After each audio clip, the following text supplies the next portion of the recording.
Hey everybody, Mike Vogel from Under the Dome. You're watching Parense Escenario. Hi, Prince Ara Escenario. Make sure to watch our show. Thank you. I'm Koch from Under the Dome. You're watching Parense Escenario.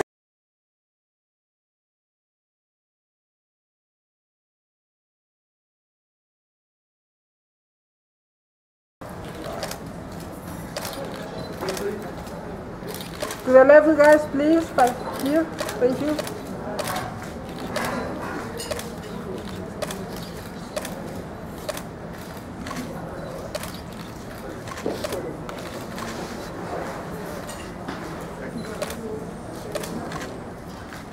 Can I see the smile, please? Smile. Thank you. Thank you. Come on, guys, you're having fun up there, aren't you?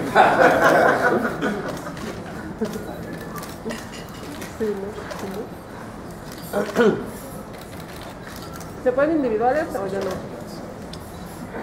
¿Ya no?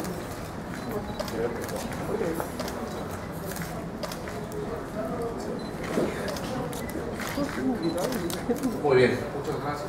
Buenos días, bienvenidos a México. Yo tengo dos preguntas para ustedes. ¿Qué significado esta serie en su vida profesional? ¿Cómo les llega este proyecto? ¿Y cómo fue trabajar con Steven Spielberg?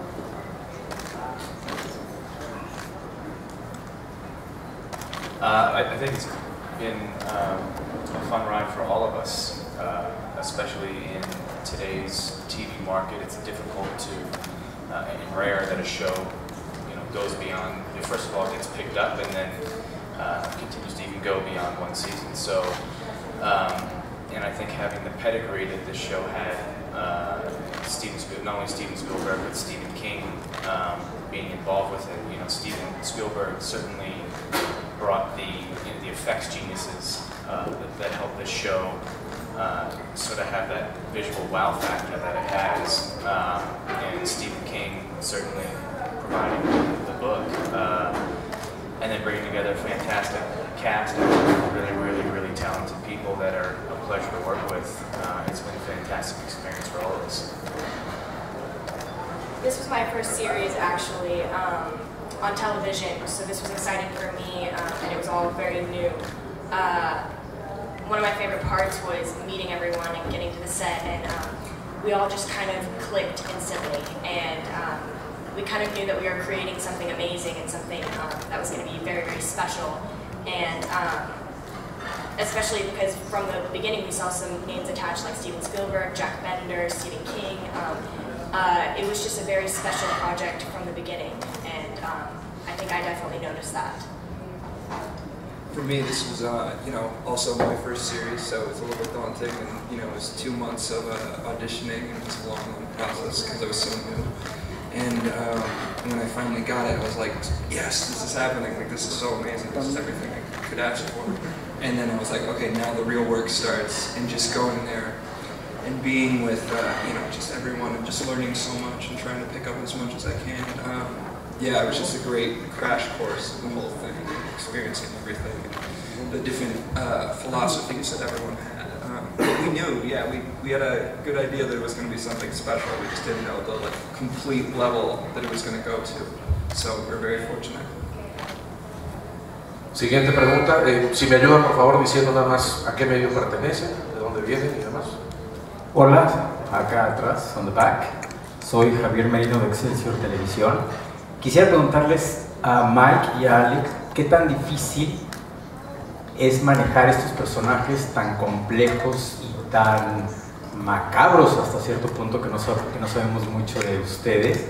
Y para Mackenzie, ¿qué tan fácil ha sido empezar en las series de televisión? Gracias.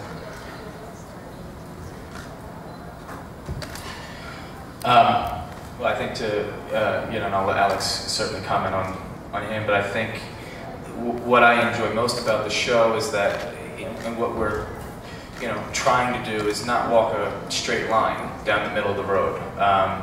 Everyone's been introduced to the first episode now, and so instantly people will go, oh, Junior, he's a bad dude, or that Barbie guy out burying bodies and everything. I don't trust that guy. But you'll quickly see as the show goes on that people are not who they seem to be when we first introduced them. And I think that's the kind of show that we want to make, one that keeps you guessing, that doesn't kind of stay in one place.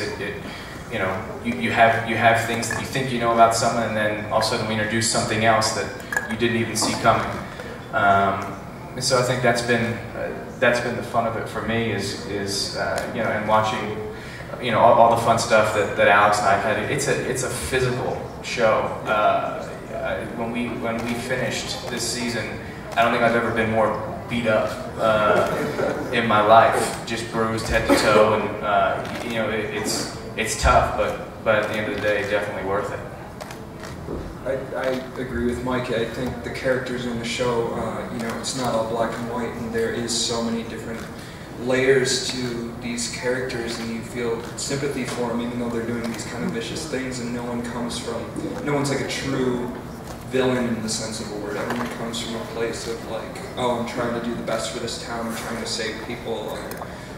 You find out more along the seasons, like the reasons that led to the way that the people are in the first episode, and you see them change just over the whole season, and that's just a very interesting thing, and it twists and turns. For me, it's kind of been a long time coming to get to this position as being able to play the character Nori. I always played sports when I was younger, and my mom's an actress, so I kind of grew up with it, and I've been working really hard since I was about 13, and so to finally get to this point where I get to do what I love and be able to create the character Nori is just a dream come true. But it has been very, very hard, so it makes it more rewarding once I finally get here.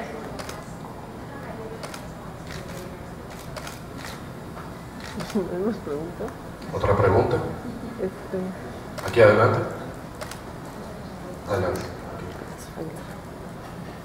Hola, ¿qué tal? Inochka Aguilar de Prensa Escenario. A mí me gustaría saber si conocen algún trabajo de directores de cine mexicanos, si les gustaría colaborar con alguno en un futuro. Gracias. ¿Me entendieron? No. Que si conocen algún trabajo de algún director de cine mexicano y si les gustaría colaborar en algún futuro con algún director de cine mexicano. O si conocen películas mexicanas allá. Gracias. Ay, tengo que llegar acá. Well, I'm not sure if he's from here. Alfonso. Yeah. I didn't want to butcher his name. I didn't want to mess it up. But yeah, I think he's a really, really talented director. He has a very distinct image in all of his work, so I've always appreciated that.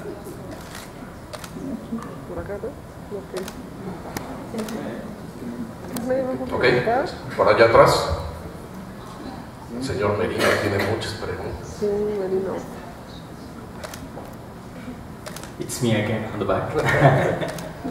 Me gustaría saber cómo creen que ustedes tres reaccionarían si se quedaran atrapados abajo de un domo.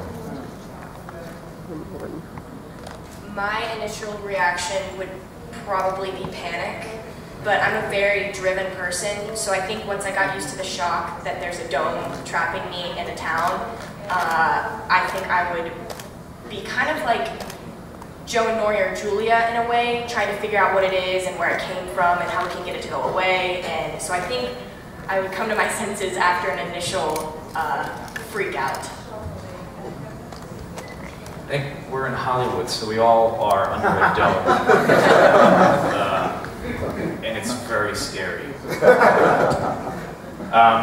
The interesting thing about a show like this, I think, is that what people gravitate to is they want to see themselves in these characters. They want to, they say, oh, I'd be that guy, or I'd be that guy. And, I've said a lot about this show. Really what it does is it puts a bunch of people in a fishbowl, and it bangs on the fishbowl, and you see how the fish react.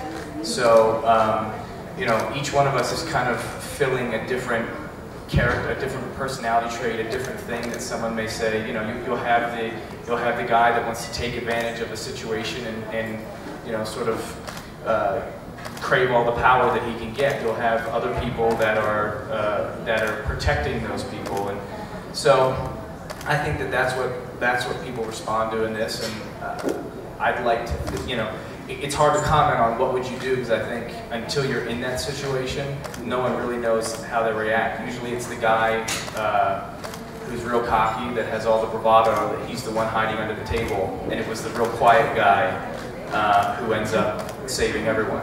So. Adelante. Hola, ¿qué tal? Eric Solís del periódico La Crónica de hoy. Mi pregunta es, ¿cómo se relacionan con sus personajes en la vida real? ¿Y cuál es el mensaje que desean expresar con esta serie a través de cada uno de sus personajes? I don't lock up girlfriends in fallout shelters. As a start at the baseline there. No, I think kind of the weird loyalty that Junior has to his father. I think I have that quality, and also, you know, I'm a bit of a romantic to a fault, and that can also be a problem. Junior's a more extreme case of that. But yeah, I think overall I want people to, especially with my character, kind of see a redemption story, see what happens when you see him doing these kind of devious, awful things in the first episode, but he comes from this place of, like, I really want to protect you, I love you, I'm taking care of you with Angie, and I want to see, like, I love seeing the reactions of people just being like, oh wait, maybe there's more to that character than just somebody who is violent and kind of a sociopath. And that's like with every character, every aspect of the different personalities, like, kind of changes over the seasons. Yeah. One of the things that I've said from the beginning is that if Nori was a real person, that her and I would be best friends. She is kind of a little more eccentric and extreme than I am in real life, but she is from LA, and so she is kind of her own person in a way, but she also has a lot of guards up, and she comes to Chester's Mill, and when she gets trapped, I think a lot of those guards come down, so it was really important to me throughout shooting the series that I kind of showed that she is a completely different person than she kind of leads on to be, and I think she's definitely still there, and she just, like, keeps her fire, but I think it's important to see that there's a caring, very intelligent person under her kind of facade of being a rebellious teenager. And I think, you know, certainly in the show, you know, you asked about what the show is saying. I think, as you'll see, we tackle a number of issues as the show goes on, you know, socially, and things that are just relevant in today's world. You know, and each episode, I think, tries to say something different about a certain event that's happening now. So, I think with Barbie, you know, my main thing was doing him justice, having family and a lot of friends that come out of the Special Forces community. We all see the soldier that comes back that's very affected and wounded by what he's done, and you know, the guys that I know, they're able to compartmentalize, and they're able to do what they do because they're able to set those things aside for a time to protect people and still go on with life. And unless you slept next to them at night, you'd never know the things that they'd seen or experienced. So I think that's the big thing that I wanted to get across with him. Yeah.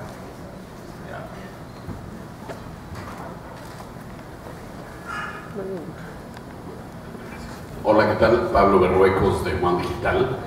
No quiero hacer spoiler ni nada, en realidad me gustaría saber qué es lo que pasa en la segunda temporada en cuanto a actuación, por ejemplo, cómo se sentirían después de la primera temporada, qué va a pasar, si se puede dar algún avance, básicamente. Gracias. We'd like to know what happens too. I think that's been a big marker and part of the fun for us doing this series is that we're literally kept in the dark. We're maybe 2 episodes ahead of time. We're given the broad strokes of, so you're going to be doing a little bit of this, and maybe some of that's going to happen, and you'll meet this person, and maybe this will happen. But it's not until you actually read the scripts that we find out definitively what's happening. I think you know, and even then it changes. Even then it changes. You know, I think to tease it, I think you'll start to see this dome. You know, right now we're in the middle of chaos, and we're trying to figure out what this thing is, where it's from, you know, how it got there, who brought it there, and you'll start to see as the season goes on, it take on sort of a life of its own, and by the time we get to the end of the season and moving into next season, the dome itself, it sounds weird, but actually becomes its own character. It becomes its own piece of this puzzle, and further strengthening the different character relations. You know, some factions and pitting one person against another, and so without saying too much, I think, you know, the sci-fi element kind of comes in a lot more towards the end of the season, the second season. There is one thing that we can tell you that you might have to look forward to. Our first episode of season 2 is being written by Stephen King. So it'll be an original sort of by him. So he gets to put a lot of input into our premiere episode of season 2. So that was exciting.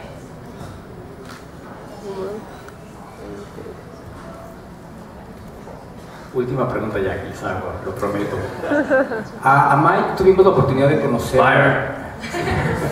A Mike tuvimos la oportunidad de conocerlo en América Latina por la serie Panamá. ¿Qué tan importante es para los tres el llegar a un mercado tan grande como es Latinoamérica? Oh, it's huge. You know, I think being involved in work, this has certainly changed the marketplace and changed the game. I think media and content has gone so global because of various partnerships around the world, like, you know, like we share with TNT and CBS and other places all around the world. It just introduces you to a whole other audience that may or may not have gotten to see your work before. And then you add social media into the mix with that. Times have changed, and I'm still trying to catch up with it all. But no, it's an amazing thing to know that entertainment is entertainment, no matter where you know, to do a show that sort of has a relatable storyline, not just in America, not just in Europe, not just in Latin America, but kind of can span the globe. I think that's the sweet spot. And specifically with the town of Chester's Mill, it's you know, a fictitious town. You know, there is no Chester's Mill, so it's anywhere in anyone's town. So it's nice that it kind of has that broad appeal to it.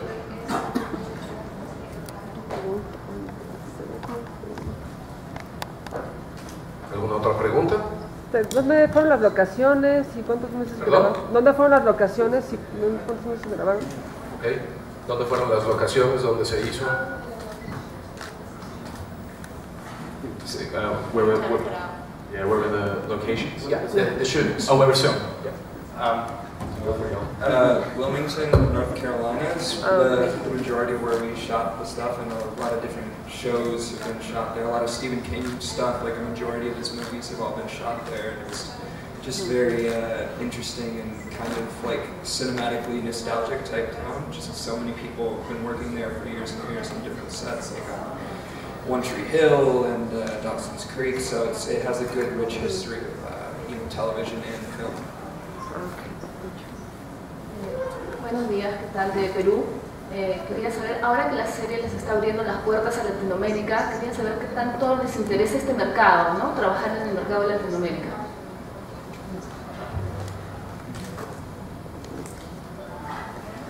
I mean, I'm interested in working with anyone that'll hire me and feed me.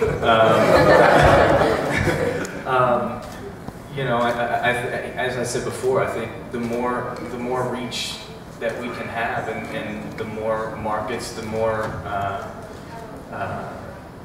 you know, the more people that you can involve in this series, it'll, you know, the success of this show internationally, I think, allows us a really good opportunity to kind of blend a lot of those sensibilities, hopefully in the future, into this show. Things that will appeal to people globally. Again, you know, as I said, not just in America. Now seeing the success around the world, you know, introducing things that appeal to a global market.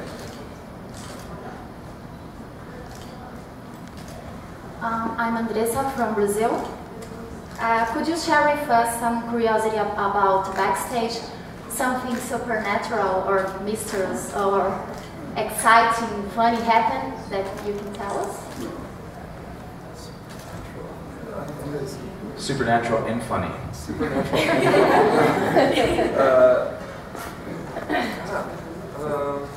It's weird, it was always hot. Very strange. God. I can think of like one funny time, and you will eventually see this in the blooper reel, and it's like the second episode, and Mike and I have this fight scene, and he throws me through a door, and I ended up just falling on my ass, and I was just like, it hurt like badly, and I was like, all right, do it again? Like the door just like ripped off, but that wasn't really supernatural. Maybe it was. Yes, it was. Oh. Yes, it was. That was my strength. It was something. Yes, supernatural strength. I think a lot of funny, I don't know about supernatural, but a lot of funny things happen. The show's very dramatic, so you see the side of us that's very like, this is almost the end of the world, there's a dome around us, we have to find out what to do, and all of us are kind of, I mean, we goof around like normal, and like, we're always laughing, always dancing or singing or doing something crazy on and off set, so I think it's a very funny atmosphere anyway, even though we're kind of creating a project that's about the end of the world, essentially. ¿Alguien más? Por aquí adelante.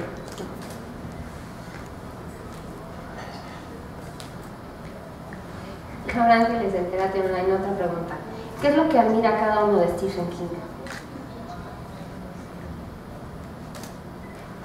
Stephen King is one of the greatest writers ever, I think. He creates just the most crazy, outrageous stories that you could ever think of, and I think he's unique in that way. And just the projects that he creates, and characters for that matter, like Junior or Barbie, are just very interesting and intriguing to anyone who reads them. And we're lucky enough to be a part of something that he wanted to create into a television show. And as a person, he's amazing as well. So that's something that I admire. Like, I grew up on Stephen King books, just reading the short stories and seeing movies, The Shining and It, and being like creeped out by him. And it was just like such an interesting thing, just especially to be a part of this project of something that like shaped my childhood, shaped my friend's childhood, and it's just something that, you know, just his writing, he has a whole complete, like, iconic style to it, and not a lot of writers ever reached that. So he's had a great career, and he's been, you know, kind enough to let us run with the show and take it and kind of do our own thing with it. Like, as much as, you know, he's created the groundwork and of all these characters, he's just like, I want you guys to make this your own thing, and talks about like how it's almost like a different universe of like if it went this way instead of that way. So he's been great. Yeah, and you know, just I think a lot of people think that he just sold out, that he just took his book and turned it over to someone and went on to something else. But he's very much involved in the process. As Mackenzie mentioned, writing the first episode, second season, but also throughout the first season, almost daily there would be notes that would come down from the powers that be, saying, "Hey, in this scene, Stephen really wants to make sure that we hit this tone, or you know, get this point across." So he's not just sitting back on his heels somewhere in Maine. You know, he's very, very, very involved still in sort of guiding the project.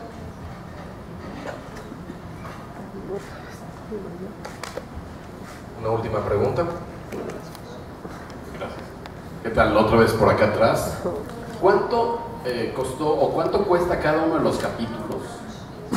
Eso no sé si lo sepan ustedes directamente. ¿Y cuántas temporadas podemos esperar, dependiendo del rating que ya obtuvieron en la primera temporada? Muchas gracias.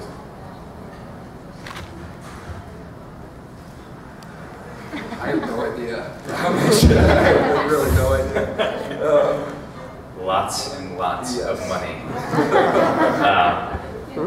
Yeah, I don't know the actual budget per episode, and I'm sure it fluctuates in varies.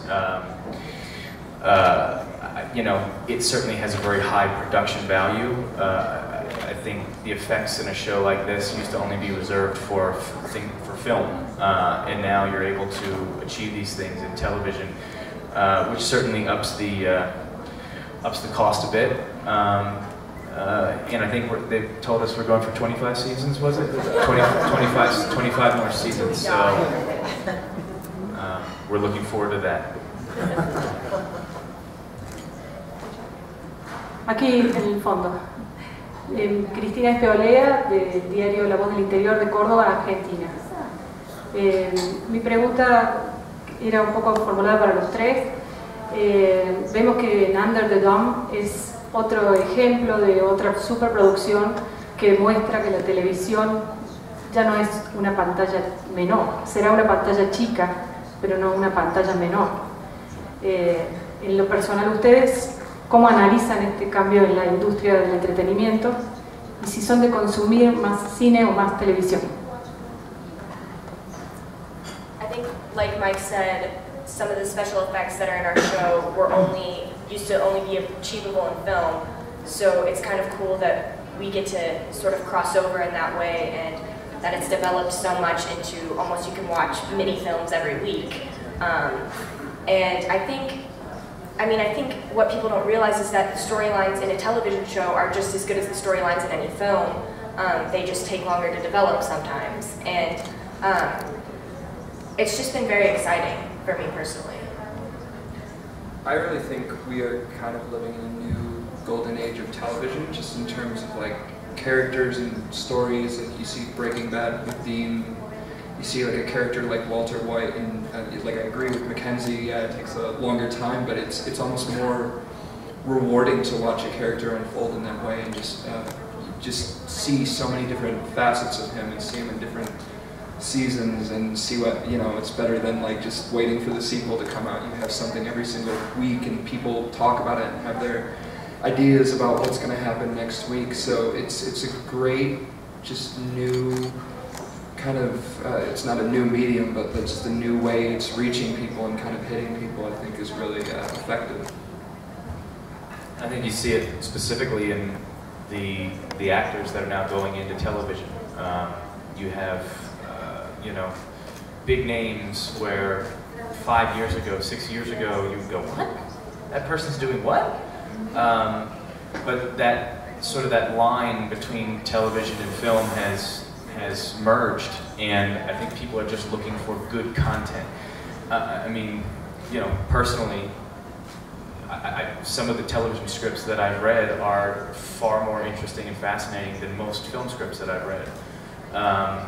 You know, there's fantastic writing happening on cable, in various television networks now, so I think people are just gravitating to where the good work is, whether that's film, whether that's television, it doesn't matter.